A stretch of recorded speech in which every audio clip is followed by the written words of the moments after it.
Good morning, ladies and gentlemen. I have a very special presentation for you today, designed to motivate and inspire your workforce. Not what you're looking for? I didn't think so. Let's take a look at certified speaking professional Jeff Tobe. I want to talk to you this morning about coloring outside the lines, about getting outside your comfort zone and looking at the HR business, the HR profession differently than you have before. Now, that's what I'm talking about. Jeff Tobe is a dynamic speaker, fun, energetic, informative, who talks about coloring outside the line. It's all about creative thinking when it comes to designing and implementing the ideal customer experience. Well, I'll let Jeff tell you more. Please welcome Jeff Tobe.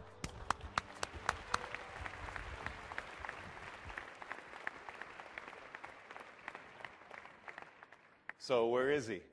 You know, I've been sitting back here this morning thinking to myself, you're all trained, aren't you? Come on. I watch you walk in, and of course these back tables fill up first, right? And they all sit according to where you think the speaker should speak from. As a matter of fact, I don't want to embarrass anybody, but I heard somebody back here say, you know, if he's not any good, we could sneak out. He'll never notice. So I may just stand here the rest of the morning, drive you crazy if I can. Good morning, everybody. Oh, no, it's the last day. We got to get the energy up a little bit. Good morning, everybody. As a matter of fact, here's what I'd like to do, if you'll appease me. When I ask you an appropriate question this morning in our short time together, would you all answer with the word absolutely? Let's try this. 1, 2, 3. No, it's energy I'm looking for. And we're going to talk about coloring outside the lines, about getting outside your comfort zone. So my job this morning is to make you feel uncomfortable. How cool is that? So with that in mind, every time you say absolutely, I want you to throw up your left hand with a fist like you mean it. Come on, we can do this. 1, 2, 3. All right. So would you like to leave here a little more creative than when you came in this morning? All right. Want to have some fun? Want to figure out a guaranteed method to triple your personal income by May and take the rest of the year off? In your dreams, I can't help you with that, but I thought I'd ask anyway. Jeff Tobe was dubbed the guru of creative thinking by Insider Magazine and was recently chosen by readers of Conventions and Meetings magazine as one of the top 15 speakers in North America. Forget about who you know and who you're sitting beside. By a show of hands, how many of you truly believe you are one of the most creative people you know? 10. Okay, we got some work to do. Let's start there. I truly believe everybody's creative. When were we most creative in our lives? All of us. We were kids, right? I spoke at Craft Canada one day, and I had a guy say, when I was dating. That's not what I was looking for. No. It's when we were kids, right? So it didn't just fall off. I mean, it's there inside every one of us. And what we're going to talk about today is how do you access that natural creativity and use it to your advantage every single day? You know, it's a self-fulfilling prophecy. If I walk around all day saying, nobody likes me, what happens? Nobody likes me. If I walk around all day saying, I'm not creative, I'm just not the creative type, guess what? You're not. So the first step is telling yourself you are one of the most creative people you know. How many people have ever heard of the 21-day rule? 21 days to do something. What am I talking about? Just yell it out. Yeah, 21 days to make, break, or change a habit. Actually, I'm glad so many of you knew that because it comes from AA. So it's good to know my audience. Yeah. A little early for you. Sure, no. Wonderful organization. I certainly don't mean to make fun of them. Many years ago, AA said if you could stop drinking for 21 days, you wouldn't break the habit, but you get over the first hurdle. So it's translated to mean 21 days to make, break, or change any habit. One of my simple goals for today is this. If I could get you to go back and look at your organization and ask yourself, what is it that we do that's strictly habitual? What do we do just because that's the way I've always done it? You're already being more creative by questioning the norm. See, we do this all the time. We do things out of habit and we don't realize it until we start to question it. Oh, I'll prove it to you. We've got such a big group. This should be fun. If you're wearing a watch, would you all take it off and hold it up, please? Come on, take off your watches. I want to see them. As quickly as you can, those with your watch up, I want you to put it back on the other arm. I know you don't want to. I know it's uncomfortable. Please appease me. And by the way, it's the only team-building portion of my talk. If you're having trouble doing this, it's okay to ask somebody beside you for help, okay? And how awkward is that? When did it gain about a pound from one arm to the other, right? But here's my challenge. Until you go to bed tonight, I'm going to ask you to force yourself to wear this watch on your other arm. As uncomfortable as this is, every time you go to look at the time today, I want you to ask yourself, what else do I do that's strictly a habit? That's all this is. I mean, if for the next 21 days or so, you consciously put this watch on your other arm, after 21 days, it would start to feel comfortable. The things I want to share with you this morning are not going to feel comfortable. Being more creative means not feeling comfortable. The changes you're going through in the HR profession can't possibly feel comfortable, but 21 days of trying something new to see if it doesn't feel more comfortable to you. And by the way, if you happen to see somebody in the trade show or later on today and you don't know them and you want to meet them, just go up to them and ask them what time it is. Make them look silly. Okay. Jeff is the primary colorer at Coloring Outside the Lines. He believes in the power of creativity to look at what you do from a new perspective and accept that customer service is no longer the bar that distinguishes us from our competitors. We now have to consider our internal and external customers' experiences from the minute they make contact with us to the minute they are done. He teaches organizations that to thrive and survive, they must first implement strategies that have a fresh approach. He works with you to customize his message to ensure that your people get real takeaways from his presentation. I got a challenge for you. When you get into your cars today or tomorrow when you get home, whatever it is, I want you to try something. I want you to get into your cars and drive home only looking in your rearview mirrors. Oh, come on, I've been on the 401 many times. I swear you guys do this all the time, right? Sure. No, you couldn't do it, right? But I got a challenge. I'm going to beat you up a little bit. I find so many people in this profession who get into the proverbial cars every single day. It can be your cubicle, your office, the plant. It doesn't matter where you do what you do. But we approach what we're doing only looking in our rearview mirrors to see how it's always been done before. Great saying. If it ain't broke, don't fix it. The new unofficial saying for HRPA for 2010, 2011, unofficial because it's got to stay in the room. If it ain't broke, break it. I'm looking around for management. Yeah, they're sweating right now. Great idea. Don't tell the folks back home. I truly believe that we have to break some rules for survival in HR today. Now, let me tell you something. There's a warning that comes with coloring outside the lines. It's okay to color outside the lines as long as you don't fall off the page. You have to figure out where is the edge of the page for you personally. Where's the edge of the page for the organization? Where's the edge of the page for my customer? How far can we go before we've colored too far? But here's what happens. So many people in HR have been in the business for so long that very early on in our careers, we are right on the edge of the page. Technology-wise, resource-wise, knowledge-wise. But as our careers grew, the page grew with us, and some of us were still back here. So today, coloring outside the lines is simply about checking the edge of the page.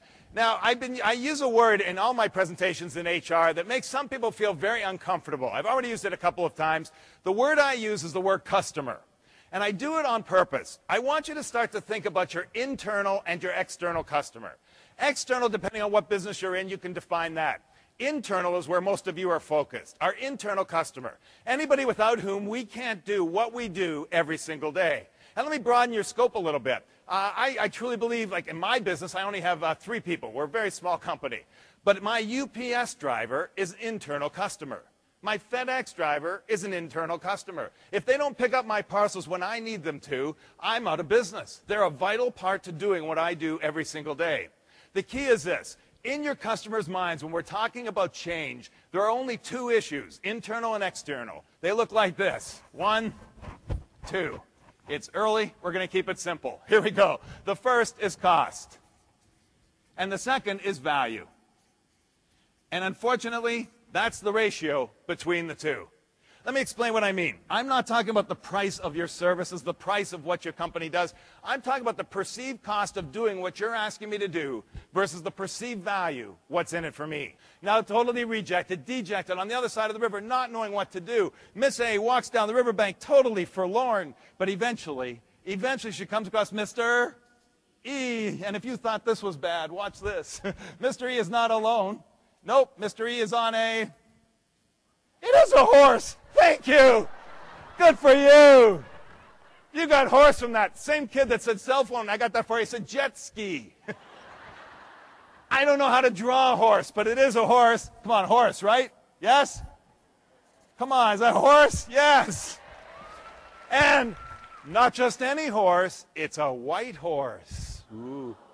And he's dressed in white. Miss A approaches him. He looks at her, he says, "You look terrible. What's the matter?" She said, "I'm going to tell you. I was in love with Mr. B across the river, but I couldn't get across too fast, flying too deep. I went to Mr. C's, got a boat, he said, kiss my wing. Kiss my, I was in love with Mr. B, went to Mr. D, wouldn't get involved. Went back to Mr. C, gave him a little kiss, he brought me across. Mr. B wouldn't take me anymore. What am I going to do?" Mr. E looks at Miss A and says, "I'll take you just the way you are. I don't care about your past. I don't care what's happened. Hop onto my white horse. We'll ride off into the sunset." She does. They do. End of story. I have a theory. This guy is so far down my list, he won't go any further, but I have an advantage.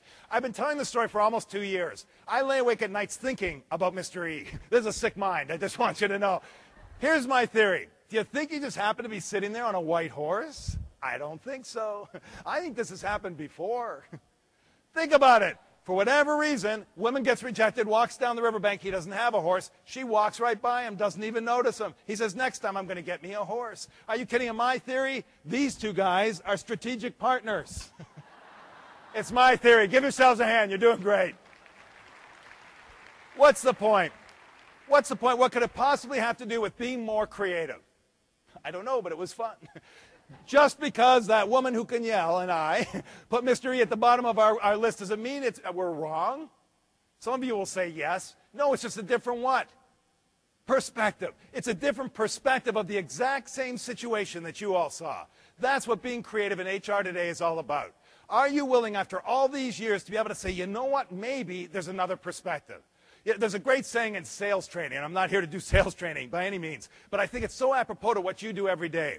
If you see the world through your customer's eyes, you'll see the way your customer buys. Not in selling something, but how about just managing change, on getting change through the organization. See the world through your customer's eyes and see the way your customer buys. But perspective is a scary thing. We work with somebody for years and we think we know their perspective. And one day it changes instantly. And we're sitting there saying to ourselves, "Whoa, what's the matter with him? Whoa, what's the matter with her?" When we should be saying, "Whoa, what's the matter with me?"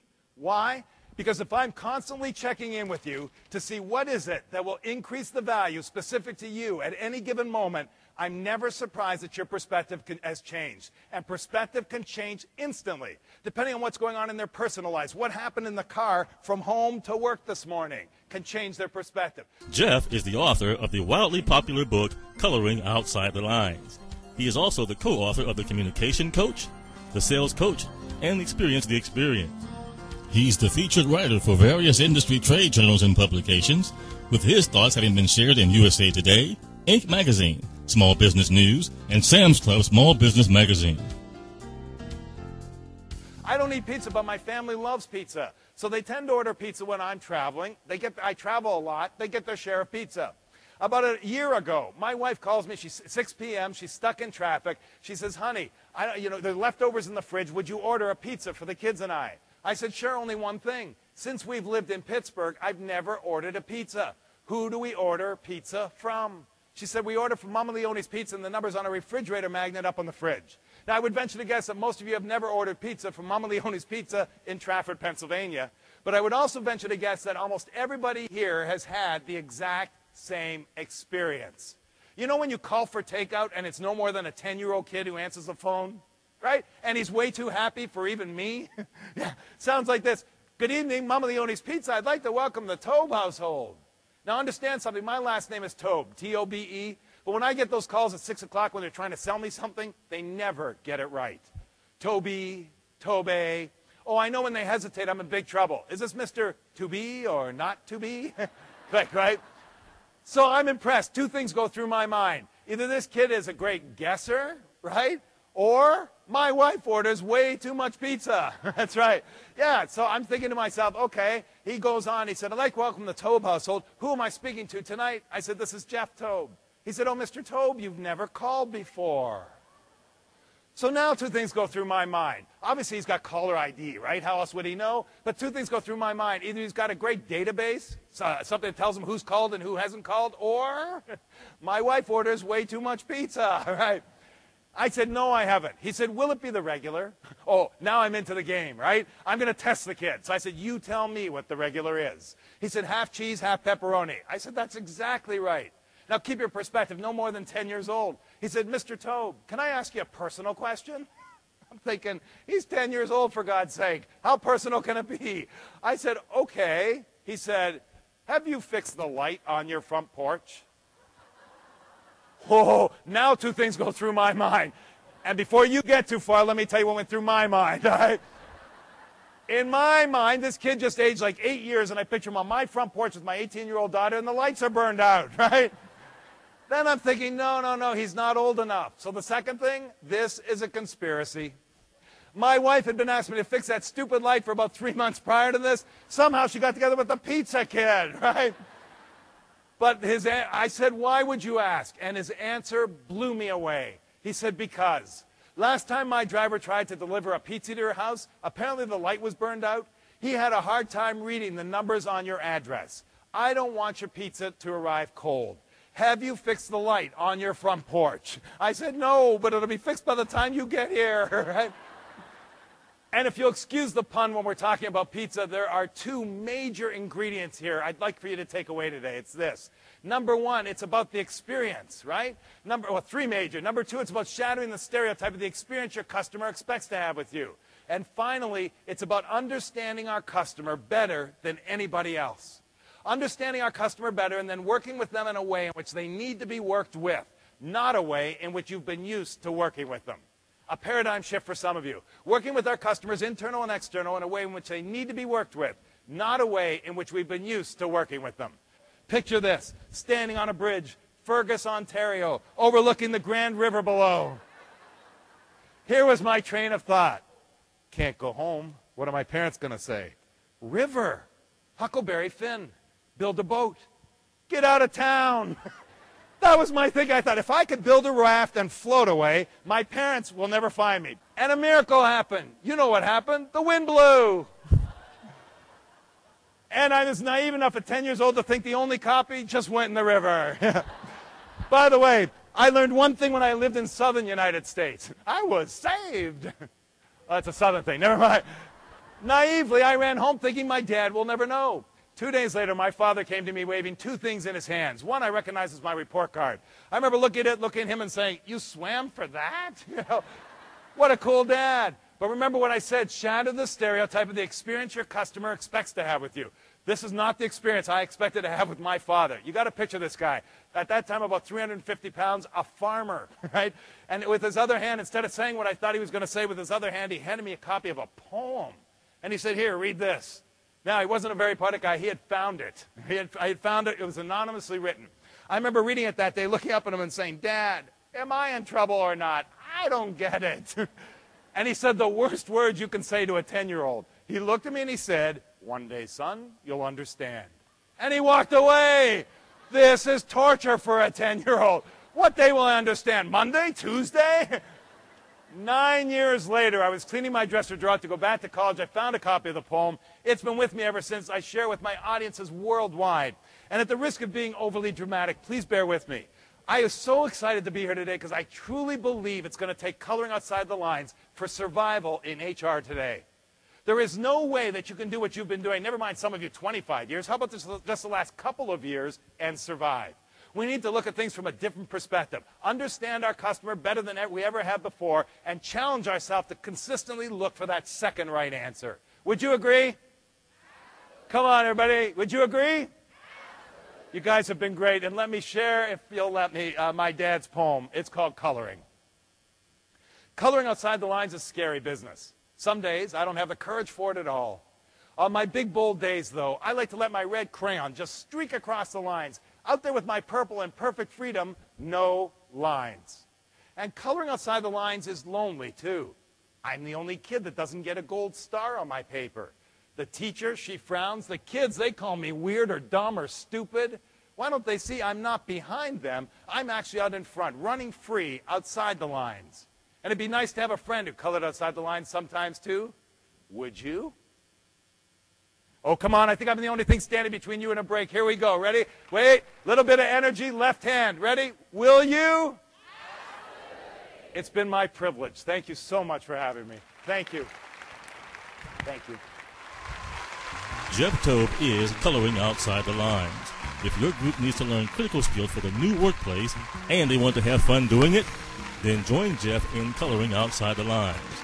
For more information, contact the provider of this video.